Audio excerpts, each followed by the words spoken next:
Hi creative friends, this is Soraya and thank you so much for being here. So I'm going to do something just a little bit different today, but before I go into that, I just wanted to show you guys this amazingly beautiful bright pop of pink paper.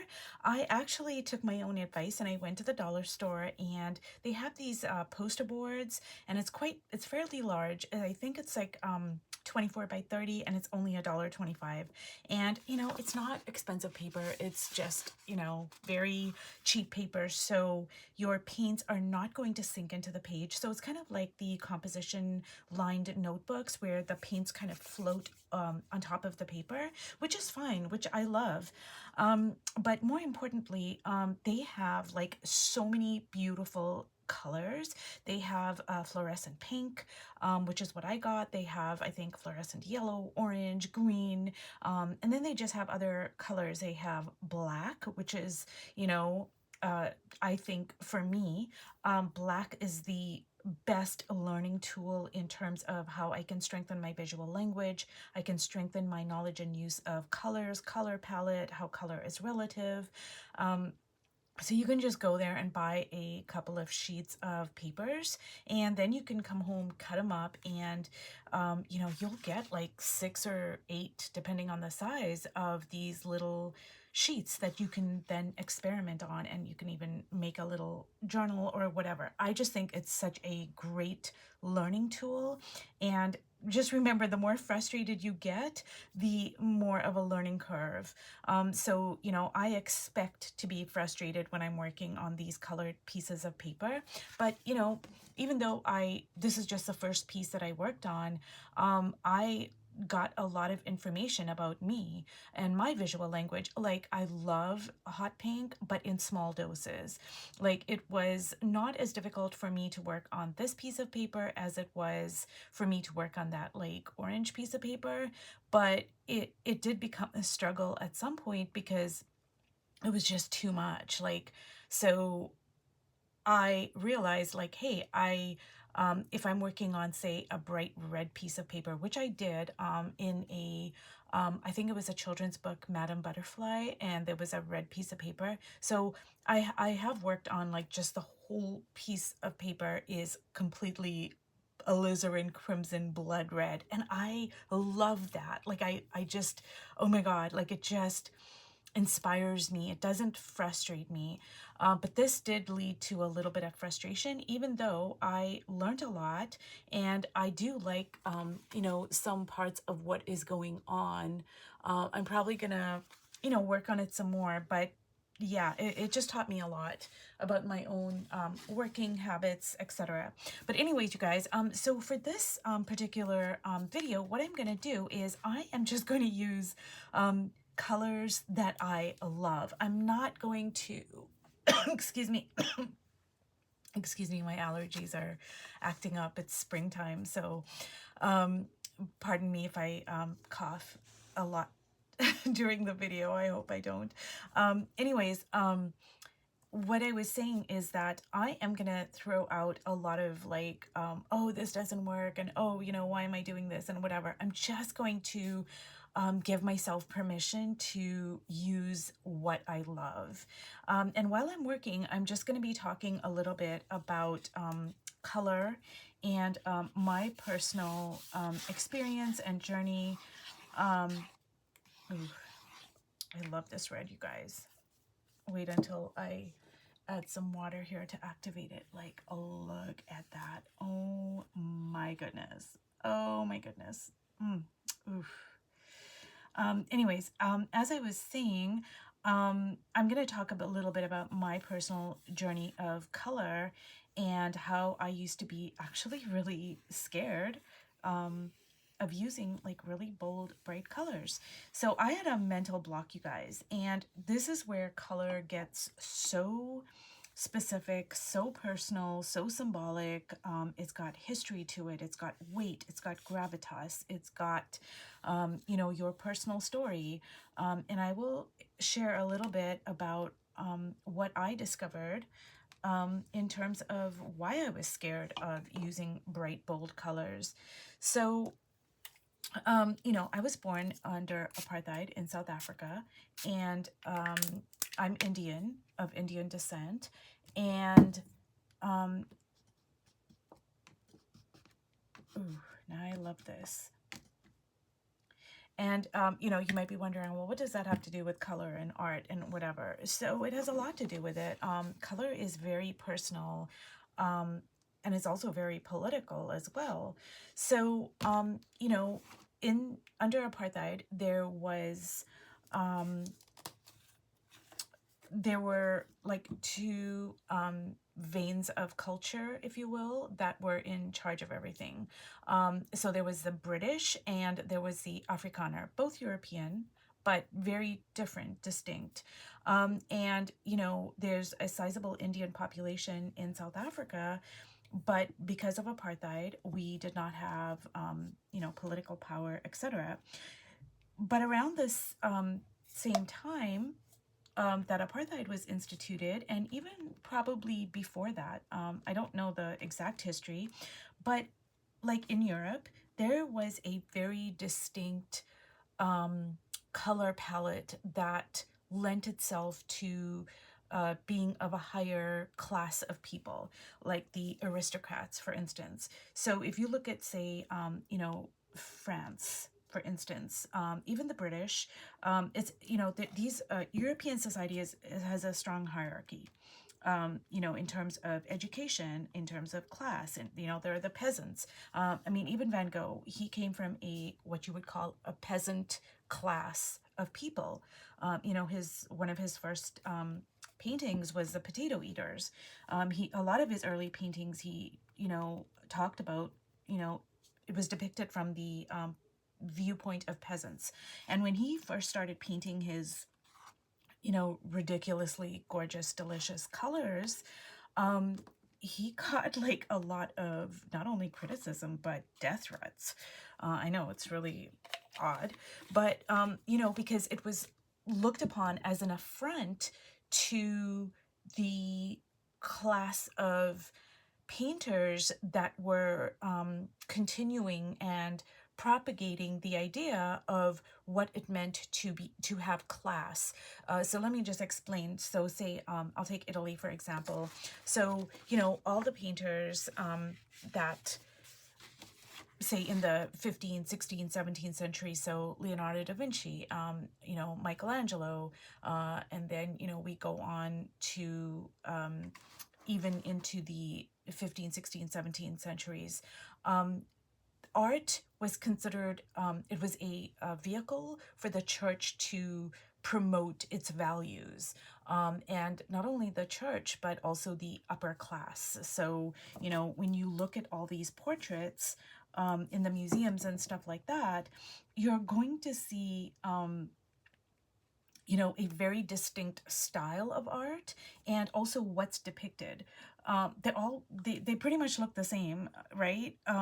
So they all have the same palette, the same, it's either the Virgin Mary with Jesus or the apostles, or, they're all very much the same up to a certain point. So when Van Gogh started painting all this, stuff, it was not received well at all. And, maybe now it seems like really weird that just a few hundred years ago, the church controlled so much in Europe. But yeah, that's exactly what happened. So anyways, getting back to my story, I'm sorry, you guys, I don't mean to be rambling, but getting back to my story.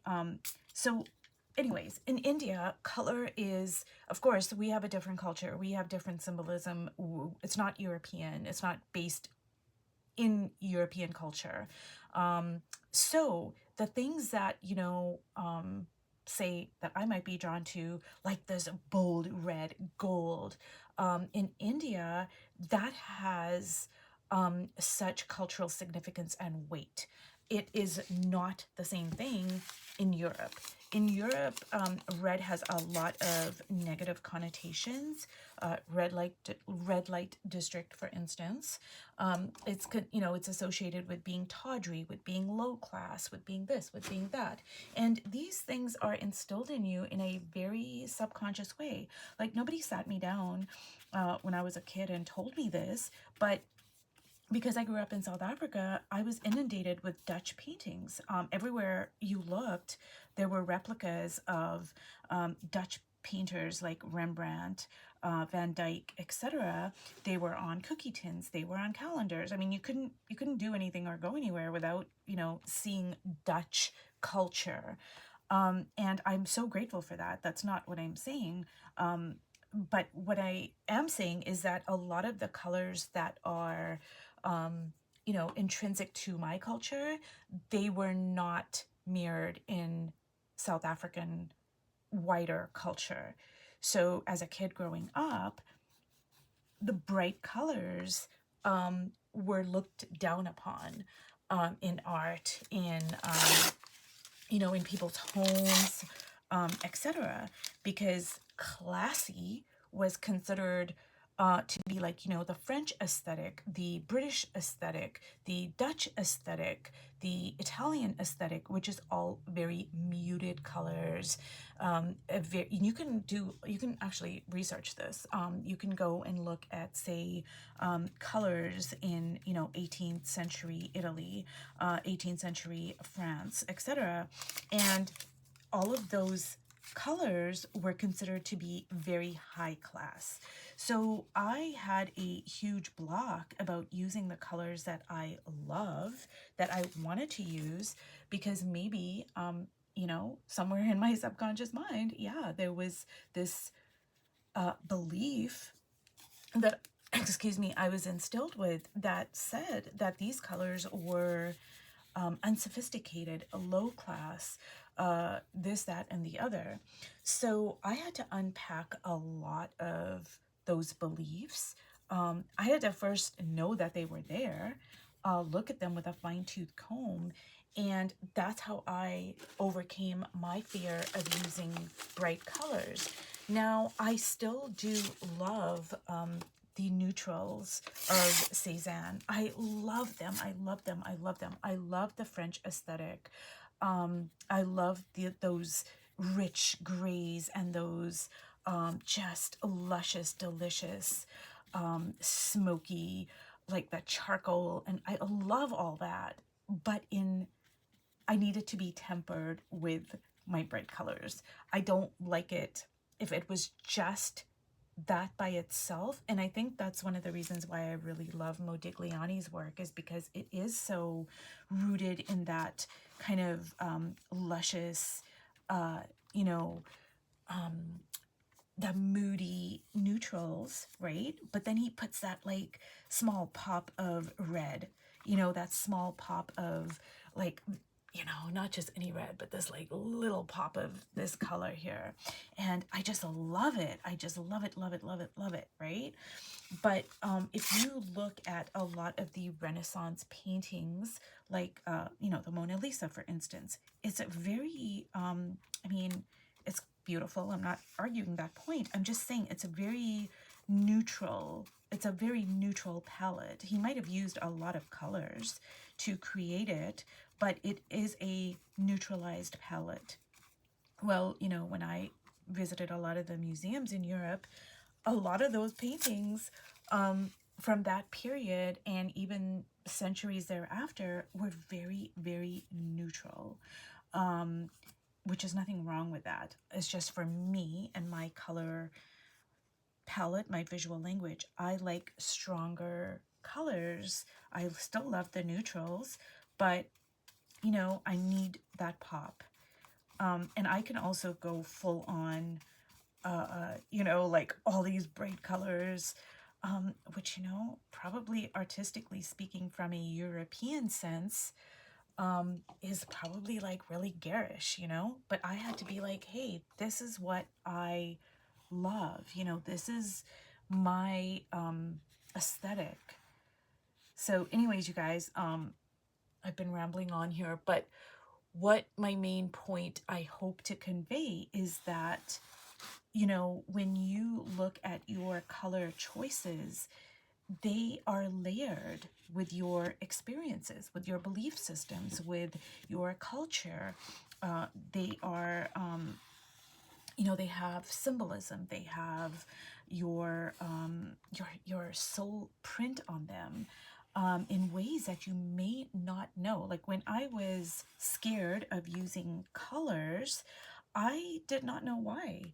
I had to really deep dive. I had to question it. I had to unpack it. I had to do a lot of kind of getting into the layers of it. And then once I knew, okay, this is what's going on, I could now, you know, rectify it. I could work on it. I could examine it. Oh, is this true for me? Do I want to keep on believing this? Do I want to experiment? Do I want to do this? Do I want to do that? So yeah, you guys, color is really very layered. Now I'm going to add some of this burnt sienna over top of this red, which is just really, hopefully gonna just, ooh, it's just gonna make it pop here. I am so loving this, you guys. I cannot tell you. And I'm gonna let this dry naturally here.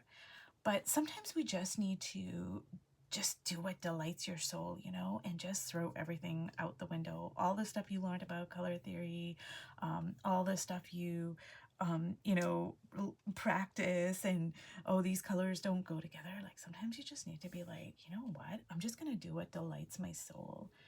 And this is just making me so unbelievably happy. I want some charcoal here. Now, I do have some charcoal here from this collage, like, see over here, but I just want a little bit more here.